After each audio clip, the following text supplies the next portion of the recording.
দেখো কি সুন্দর কারি পাতা। আর আজকে রান্নার জন্য কিন্তু এই কারি পাতাটা আমার লাগবে।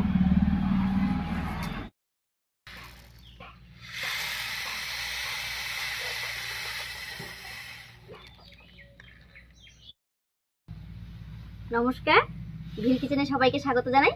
আজকে একেবারে অন্যরকম একটা রেসিপি নিয়ে আপনাদের সামনে চলে এসেছি। আজকে এই সাবুদানা দিয়ে একটা রেসিপি আপনাদের সাথে শেয়ার করবো। এটা খুবই সহজ, খুব তাড়াতাড়ি হয়ে যাবে, তবে খেতে কিন্তু দারুণ লাগে। বাচ্চা থেকে বড় সবাই পছন্দ করবে। আপনারা সঙ্গে থাকুন, আশা করছি আপনাদের খুব ভালো লাগবে।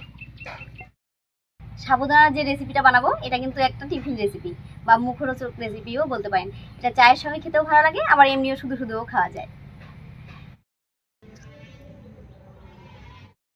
আজকের এই টিফিন রেসিপি করার জন্য এখানে আমি নিয়েছি 1 বাটি সাবুদানা, নিয়েছি প্রায় 1 বাটির একটু কম বাদাম, একটু 1/2 চামচ মতো গোটা ধনিয়া, 1/2 চামচ গোটা জিরা আর 2টো শুকনো লঙ্কা, আর সঙ্গে নিয়েছি কারি পাতা, আর থাকবে সাদা তেল। এবারে ঝটপট করে রেসিপিটা শুরু করে দিই। উনুন জ্বালিয়ে কড়াই বসিয়ে দিয়েছি। এবারে শুকনো খোলায় এই মশলা কটা ভেজে নিচ্ছি। শুকনো লঙ্কা, ধনিয়া আর জিরাটা। প্রথমে শুকনো লঙ্কাটা দিয়ে দিচ্ছি। লঙ্কা দুটো একটু গরম হয়ে গেলে বাকি মশলাগুলো দেব।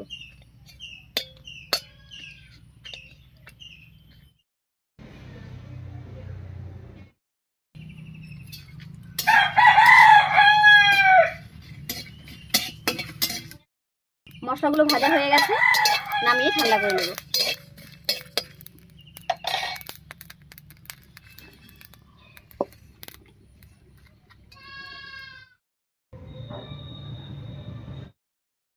এবারে উনুনে আরেকটা কড়াই বসিয়ে দিচ্ছি, আর এর মধ্যে তেল গরম হতে দেব। কড়াইয়ে দিয়ে দিচ্ছি সাদা তেল, একটু বেশি করে দেব।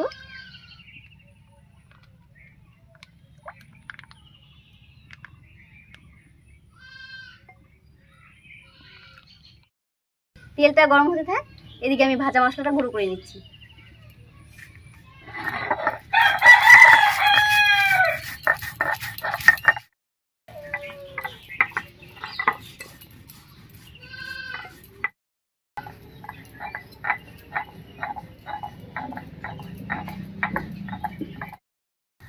মশলাটা গুঁড়ো করা হয়ে গেছে, একবার নামিয়ে নিচ্ছি।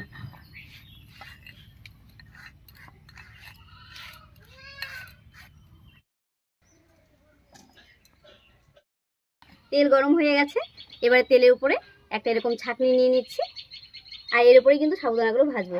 আর তেলটা খুব ভালো করে গরম করে নিতে হবে, নইলে কিন্তু সাবুদানাগুলো খুব ভালো ভাজা হবে না।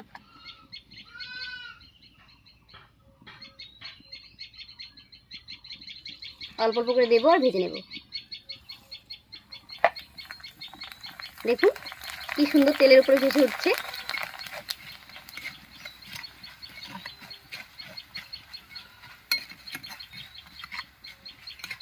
এক মিনিট মতো একটু ভেজে নিলেই হয়ে যাবে কিন্তু।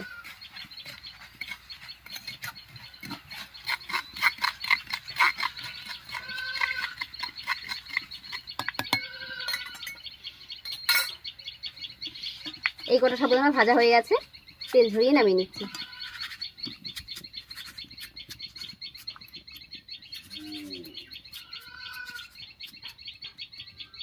এরকম পরিষ্কার সাদা কাগজের উপরে রাখবো, তাহলে তেলটা শুষে নেবে কাগজে।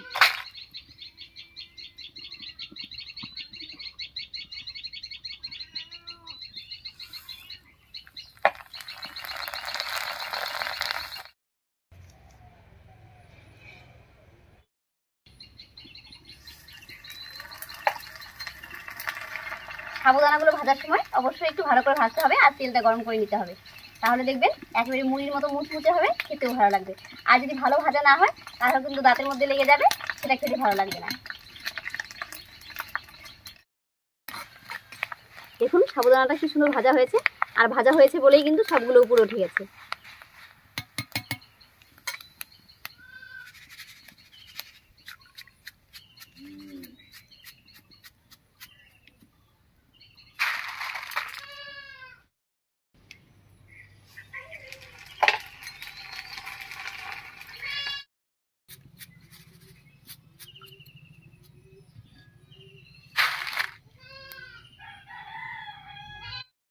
সাবুদানাগুলো দেখুন কি সুন্দর ভাজা হয়েছে, একেবারে মুড়ির মতন, দেখুন মুচমুচে। একইভাবে আমি বাদামগুলো ভেজে নিচ্ছি।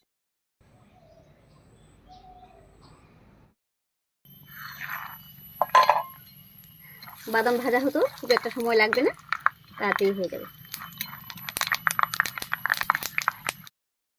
বাদামগুলো ভাজা হয়ে গেছে, নামিয়ে নিচ্ছি।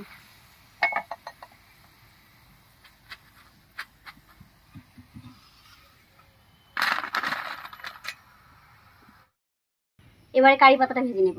আর উনুনের আঁচটা এই সময় একটু কমিয়ে দিয়েছি, কারণ কারি পাতা ভাজার সময় কিন্তু গায়ের মধ্যে খুব তেল ছিটকায়।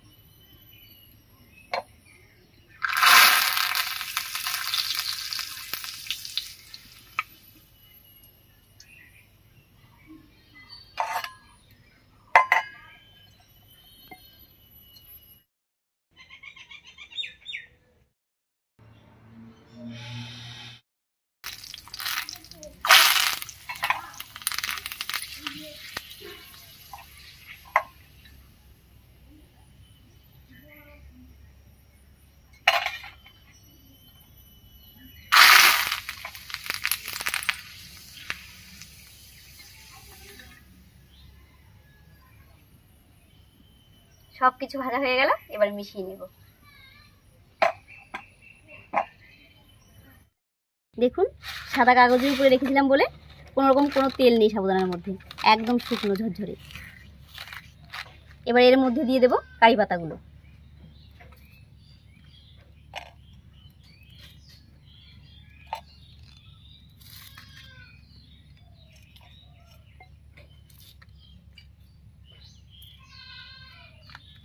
দিয়ে দিচ্ছি ভাজা মশলাটা।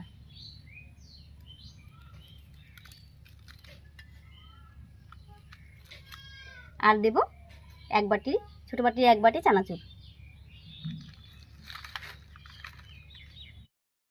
এবার খুব ভালো করে মিশিয়ে নেব।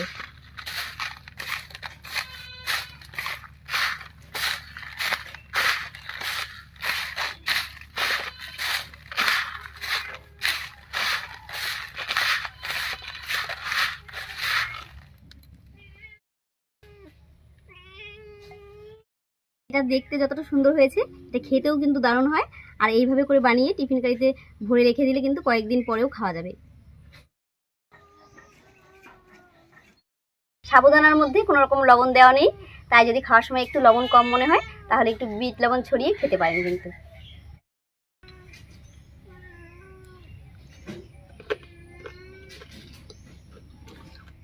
দারুণ, একেবারে মুচমুচে।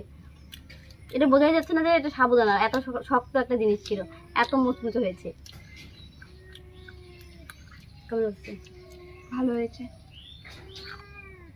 যাই হোক, আজকের এই ছোট্ট সহজ রেসিপিটা আপনাদের কাছে কেমন লাগলো অবশ্যই কমেন্টে জানাবেন। যদি ভালো লাগে একটা লাইক করে দেবেন এবং চ্যানেলটিকে সাবস্ক্রাইব করে এভাবেই আমাদের পাশে থাকবেন।